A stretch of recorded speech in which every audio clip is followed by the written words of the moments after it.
Elegoo is launching the Neptune 3, and it comes loaded with features, lots of good stuff, and a few things that could be better. So get yourself something to drink, and here we go! Elegoo changed a lot in the Neptune 3, but I think the most important change is that this printer comes almost fully assembled. You can easily put it together in 20 minutes or less. The instructions are very clear, only the first step is a bit tricky if you do it alone. But look, screw the big parts together, screw the power supply, connect the screen, put the handle and the spool support, connect the power cable, connect the Z-stepper cable. This is me, paranoid with no reason at all because everything came fine. Connect the optical limit switch. Done! Almost. You still need to adjust the wheels on the print head, on the bed, so nothing wobbles. Elegoo made an excellent video showing how everything is done. If you want, I will put it somewhere here. The removable touchscreen. I just held it in my hand and I loved it. To auto-level, the Neptune 3 uses the nozzle to touch the bed in 16 points. And here I am waiting for the nozzle and the bed to heat up. And wait you will, because heating up is slow. Homing the Z is also slow. Finally, it began to touch all the 16 points. You can follow the measurements on the display. After each touch, it updates the matrix. Look, it measures with the nozzle itself. After that, you set a Z offset using a paper and you're ready to print. Let's print the Buddha that comes on the SD card. I'm not printing in white because it's hard to see the details on camera. I will use everyone's scented orange PLA that once smelled like orange. I'm making a video about it. And here you have it printing. No rafts. I think it took 1 hour and 10 minutes. While the bed is still hot, I can see the adhesion is excellent. And it's much easier to wait a bit to cool down. And easy peasy.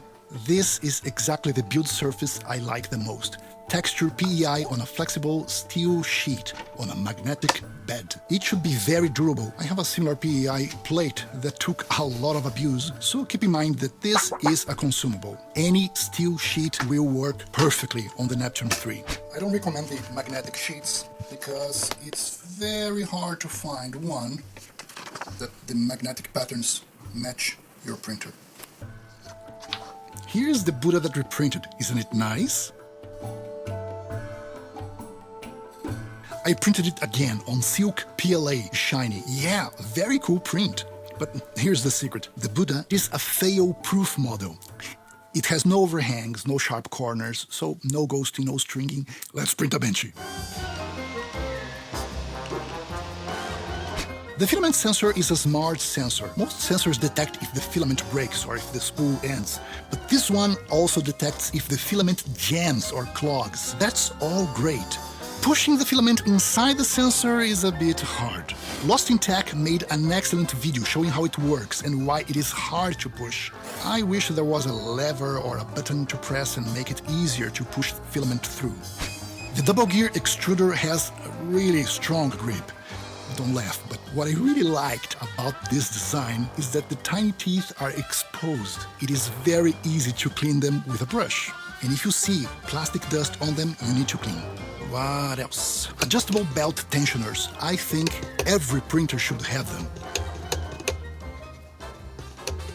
If not, that's a mod I would always add. But the Neptune 3 comes with them, and that's great. 32-bit silent board.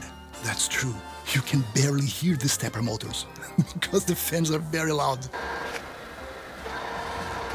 Jokes apart, I will keep my Neptune 3 original. I already experimented a lot with different fans in the past, and I don't want to ruin print quality on this printer because it prints really nice. The fans are noisy. The Benchy. It looks good here. Usually when there is not enough cooling, the bowl gets messed up, but this one is perfect, so good cooling. I forgot to change the seam to a less visible place, and if you pay attention, here you can see marks from the infill because I used only 2 walls. Do you notice these tiny blobs scattered all around? They have nothing to do with the Neptune 3 or my slice settings. This spool of PLA was out of my dry containers for a few months, and I think it got some moisture. It might be better after a few hours on a food dehydrator. So I will change a few parameters and print again. Far less blobs. With 3 walls, we don't see marks from the infill anymore. So 3D printing goes far beyond the printer itself. How you slice things, how you store your filaments, it all matters. To 28 centimeters tall. The bed of the Neptune 3 is super different. Do you see any springs or adjusting wheels? It doesn't have them. There is nothing to adjust, and it feels weird to me. The bed is rigid. It has 11 screws. This empty hole is where the carriage has a cut to go around the Y-stepper motor. Anyway, on the millimetric scale, every bed comes different from the factory. Mine looks quite flat in this line. Here it also seems flat. But here, see the gap? It's almost a millimeter. This bed is not perfectly flat. And here is where we might have a twist. 3 years ago, my first 3D printer also had a curved bed, but I only realized what was going on, I don't know, the 5th time I failed to print this wind-up car. There was no auto-leveling, I had sticking problems. Oh Lord, rafts. Well, the solution at the time was to buy a glass bed, because glass is flat, but because it is rigid, glass brings other challenges that are frustrating as well. Back to the Neptune 3, it has auto-leveling. So having a perfect flat bed or a bit curved, maybe it doesn't even matter. So let's do it again. I'm going to print Brian Brocken's wind-up car on the Neptune 3, and luckily everything will stick perfectly flat.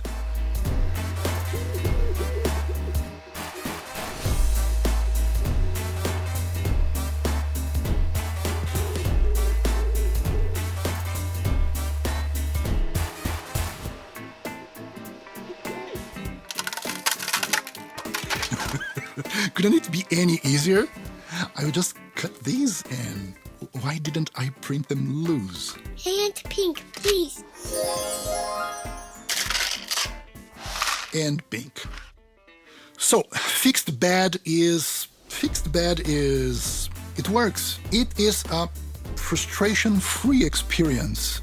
Assembling the toy is a challenge. You should not let toddlers close to any 3D printer, but my daughter is 4 and she likes to see it printing. It's not so hot. The Neptune 3's print head is very enclosed and protected. There are no spring wheels to mess, so I let her be around. And she is already a fan of the Print Again button. If you have kids and you are in doubt between a resin printer or a filament printer, don't think twice. It's filament for the win. PLA is non-toxic, pops from the printer, and your kids can play right away.